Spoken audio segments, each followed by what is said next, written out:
Hello అండి. నేను మనీషా.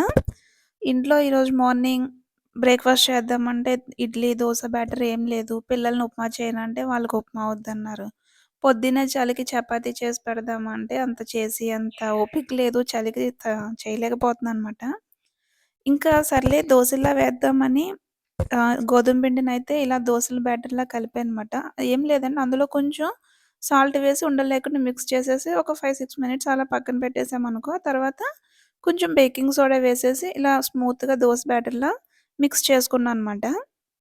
ఆ తర్వాత ఇలా దోసలా వేసేసాను. టేస్ట్ మాత్రం చాలా బావున్నాయండి.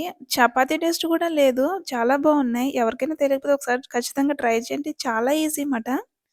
మనం కష్టపడి అంతసేపు చపాతీ చేసుకొని, దాన్ని కాల్చుకొని చాలా టైం పడుతుంది కదా! అప్పుడప్పుడు మనం ఇలా వేసుకుంటే కూడా చాలా డిఫరెంట్‌గా కూడా ఉంటుంది. మనం ఎప్పుడు దోసలు అలా తినడం కాకుండా. నేనైతే ఇలా 3 రకాల కింద వేసానండి. ఒకటేమో నార్మల్‌గా వేసాను.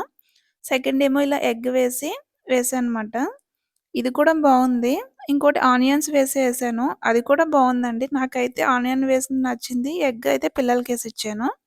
మా వారు కూడా బావుంది. చాలా బావుందన్నారు. పిల్లలకి కూడా నచ్చింది. మీలో ఎవరికైనా తెలియకపోతే ఒకసారి కంపల్సరీగా ట్రై చేయండి. ఈజీ కదా మనకి. ఈ వీడియో నచ్చితే లైక్ చేయండి. అలాగే నా ఛానెల్‌ని సబ్స్క్రైబ్ చేసుకొని సపోర్ట్ చేయండి. Thanks for watching. By by.